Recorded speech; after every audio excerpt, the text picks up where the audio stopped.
नमस्कार, स्वागत आहे तुमचं नेहास मराठीमध्ये। आज आपण या व्हिडिओमध्ये गृहिणींसाठी अतिशय उपयुक्त आणि महत्त्वाच्या किचन टिप्स पाहतोय। तरी व्हिडिओ शेवटपर्यंत नक्की पहा। टिप नंबर 1, भात शिजवताना पाण्यात 1 चमचा तूप आणि लिंबाच्या रसाचे काही थेंब टाका। यामुळे तांदूळ फुलून येईल आणि भात पांढरा होईल। टिप नंबर 2, पुरी तेलकट होऊ नये म्हणून पुरी लाटून घ्यावी आणि तळण्यापूर्वी 10 मिनिटे फ्रीजमध्ये ठेवावी, जेणेकरून तळताना जास्त तेल शोषून घेणार नाहीत। टिप नंबर 3, शिरा करण्यासाठी किंवा हलव्यासाठी रवा भाजताना त्यात अर्धा चमचा बेसन टाका। यामुळे शिरा हलव्याची चव दुप्पट होते। टिप नंबर 4, छोले भटुरे करतेवेळी भटुरेचे पीठ मळताना मैद्यात थोडा उकडलेला बटाटा कुस्करून टाकावा।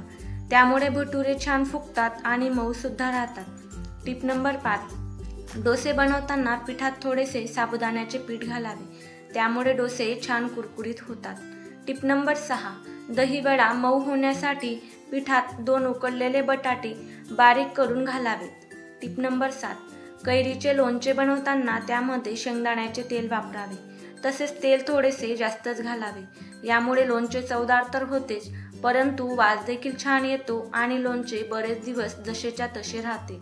टिप नंबर 8, कैरीच्या लोणच्यासाठी कैरीच्या फोडी करून त्यांना हळद आणि मीठ लावून रात्रभर पडू द्यावेत। दुसऱ्या दिवशी त्याचे लोणचे बनवावे। यामुळे कैरीमध्ये मीठ आणि हळद छान मुरते, लोणचे देखील चविष्ट होते। टिप नंबर 9, झटपट कुरकुरीत बटाटा चिप्स बनवण्यासाठी बटाट्याचे पातळ काप करून बर्फाच्या पाण्यात थोडा वेळ ठेवा आणि नंतर तळून घ्या। टिप नंबर 10, बाजारातून पनीर आणल्यावर ते अतिशय कडक असते। असे पनीर सॉफ्ट करण्यासाठी एका भांड्यात थोडेसे गरम पाणी घेऊन त्यात पनीरचे क्यूब 10 मिनिटे बुडवून ठेवावे।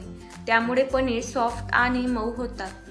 टिप नंबर 11, अळूच्या वड्या बनवताना पाणी स्वच्छ धुवून पुसून पानावर थोडेसे तेल पसरवून लावावे आणि वरून पीठ पसरवावे। यामुळे वड्या जास्तच कुरकुरीत होतात।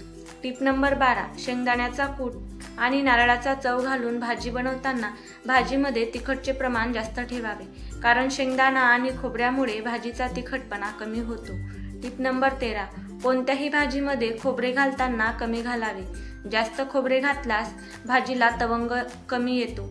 खोबरे कमी असेल तर भाजी छान तर्रीदार होते।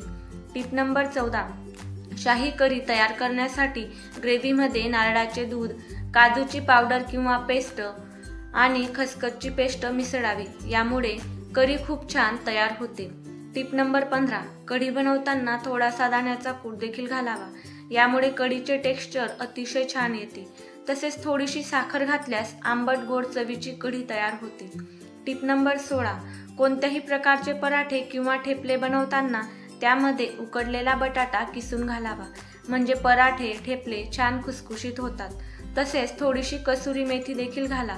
यामुळे ठेपले पराठे अतिशय चविष्ट होतात। टिप नंबर 17, खरबूज, कलिंगड यांच्या बिया कडक उन्हात वाळवाव्यात, नंतर त्या सोलून साठवून ठेवाव्यात। कोणताही पदार्थ गार्निशिंग करण्यासाठी या बियांचा खूप उपयोग होतो।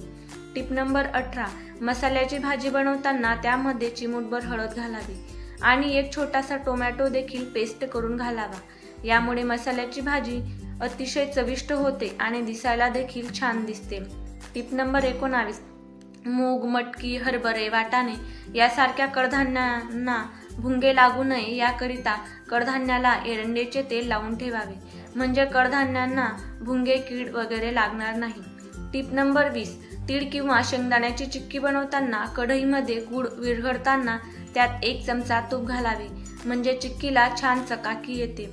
टिप नंबर 21, ढोकळा करताना ढोकळ्याचे मिश्रण फेटत असताना त्यामध्ये 1 चमचा तेल घालावे। त्यामुळे ढोकळा खाताना जास्त कोरडा लागत नाही आणि घशात अडकत देखील नाही। टिप नंबर 22, कोणताही पुलाव किंवा मसाले भात बनवताना तांदूळ अर्धा ते 1 तास आधी भिजवून ठेवावा, त्यानंतर पुलाव किंवा मसाले भात बनवावा। यामुळे पुलाव मसाले भात छान मोकळा दाणेदार होतो। टिप नंबर 23, काजू करी, शेवभाजी, पावभाजी, मटार पनीर अशा भाज्यांमध्ये छान लालसर रंग येण्यासाठी थोडीशी बेडगी मिरची पावडर घालावी। यामुळे भाज्यांना छान लाल रंग येतो। टिप नंबर 24, स्वयंपाकासाठी लागणारे मसाले, हळद, तिखट वर्षभराचे एकदाच बनवून ठेवू नये। यामुळे काही दिवसांनी मसाल्याचा वास कमी होतो। 2-3 महिन्यासाठी बनवावेत। त्यानंतर पुन्हा फ्रेश मसाले बनवा, यामुळे पदार्थांना चव आणि वास दोन्हीही अतिशय छान येते। टिप नंबर 5, झणझणीत पिठले बनवण्यासाठी शक्यतो बारीक तिखट मिरची वापरावी, यामुळे पिठल्याला छान तिखट चव येते। तसेच त्यामध्ये कोथिंबीर देखील जास्त घालावी। टिप नंबर 26, उडीद डाळीची भाजी बनवताना त्यामध्ये थोडीशी हरभऱ्याची डाळ देखील घालावी आणि डाळ थोडी जास्त शिजवावी, यामुळे उडीद डाळीची भाजी छान घट्टसर दिसते। भाजी बनवताना चिमूटभर हळद घातल्यास देखील भाजीला सुरेख कलर येतो। टिप नंबर 27, हिरवी मिरची घालून कोणतीही भाजी बनवताना मिरची चिरून घालण्याऐवजी मिक्सरला बारीक वाटून घाला, यामुळे कोणत्याही भाजीला छान एकसारखा तिखटपणा येतो। टिप नंबर 28, इडलीचे बॅटर तयार करताना पाण्याचे प्रमाण व्यवस्थित असावे। जास्त पाणी अथवा कमी पाणी झाले तर यामुळे देखील तुमची इडली खराब होऊ शकते। म्हणून इडलीचे बॅटर सॉफ्ट आणि वेल टेक्स्चरचे असणे महत्त्वाचे आहे। बॅटर बनवताना जर बॅटर चमच्यातून पटकन पडत असेल तर ते पातळ झालेले असते किंवा अजिबातच पडत नसेल तर खूप घट्ट असते। चमच्यातून बॅटर हळूहळू खाली येत असेल तर ते इडलीसाठी परफेक्ट बॅटर असते। टिप नंबर 29, परफेक्ट रव्याचे आप्पे बनवण्यासाठी जेवढ्या प्रमाणात रवा घेतला असेल त्याच्या निम्मे दही घालावे, यामुळे आप्पे परफेक्ट चवीला होतात। टिप नंबर 30, कधी कधी चुकून सुक्या भाज्यांमध्ये मीठ जास्त पडले किंवा भाजी खारट झाली तर त्यामध्ये थोडेसे बेसन भाजून टाकावे किंवा शेंगदाण्याचा कूट टाकावा, त्यामुळे भाजीचा खारटपणा कमी होतो। शक्यतो अशा भाज्यांमध्ये मीठ टाकताना थोडेसे कमीच टाकावे, म्हणजे भाजी खारट होणारच नाही। टिप नंबर 31, कारले चिरून लिंबू मीठ लावून अर्धा तास ठेवावे आणि त्यानंतर भाजी करावी, यामुळे कारल्याची भाजी कडू होत नाही। टिप नंबर 32, स्वयंपाक करताना जर भांडी जळाली असतील तर ती भांडी साफ करण्यासाठी त्यात अर्धा चमचा रांगोळी आणि थोडेसे डिटर्जंट पावडर टाकून भांडी घासा। टिप नंबर 33, साबुदाण्याची खिचडी करताना त्यामध्ये मिरचीचे तुकडे करून न घालता ठेचा करून घालावा, म्हणजे साबुदाण्याच्या खिचडीला एकसारखा तिखटपणा येतो आणि मिरचीचे तुकडे देखील दाताखाली येत नाही, त्यामुळे साबुदाणा खिचडी चविष्ट बनते।